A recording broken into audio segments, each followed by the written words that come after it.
ওন্দা বিধানসভার বিজেপি বিধায়ক অমরনাথ শাখার হোয়াটসঅ্যাপ অ্যাকাউন্ট হ্যাক হওয়ার ঘটনায় চাঞ্চল্য।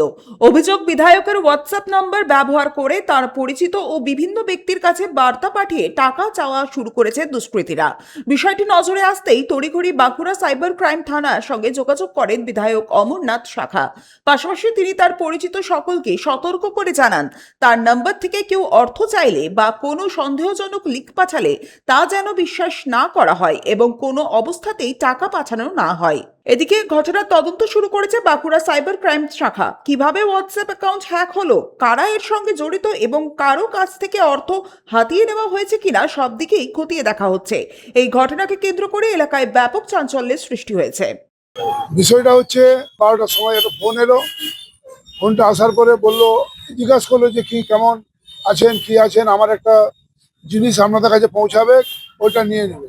দিয়ে আমাকে একটা নাম্বার, আমি নাম্বারটা সঙ্গে সঙ্গে লিখে রাখলাম, নাম্বারটা যে এই নাম্বারে বলেছে।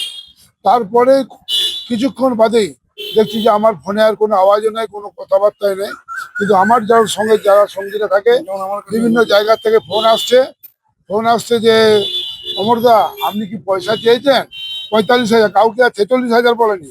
এইভাবে প্রায় অধিকাংশ ফোন, সমস্ত কিছু, আমার প্রাক্তন এমপিকেও ফোন করেছে। সে বলছে অমরদা আপনার আবার কিসের টাকা দরকার হলো, ও জানে তারা। এইভাবে দেখলাম, দিয়ে বিভিন্নভাবে খবর নিয়ে জানলাম যে এটা একটা চক্র প্রতারণা, যেটা বিভিন্ন জায়গায় করে বেড়াচ্ছে। তাই ইনাদের কাছে দ্বারস্থ হয়ে সমস্ত অভিযোগ এবং বিভিন্ন জায়গায় স্ক্রিনশট সত্যতা যাচাই করার জন্য ইনাদের কাছে একটা অভিযোগ জানালো। কি হয়, জালিয়াতি ছাড়া আর কি আছে, কি মনে হয়? আমাদের এটা সব জায়গাতেই চলছে। আর ওনারা কোথায় পেয়েছে না, সেখানে সমস্ত এখন তো বিধায়কদের লিস্ট আছে, 218 জন 8জন বিধায়কের লিস্ট আছে, সেই লিস্ট ধরে ধরেই ফোন করছে তারা। মোহাম্মদ সাজওয়ান আনসারি, 99 নিউজ বাংলা, বাঁকুড়া। আপনারা দেখছেন 99 নিউজ বাংলা। বদলাবো আমরা।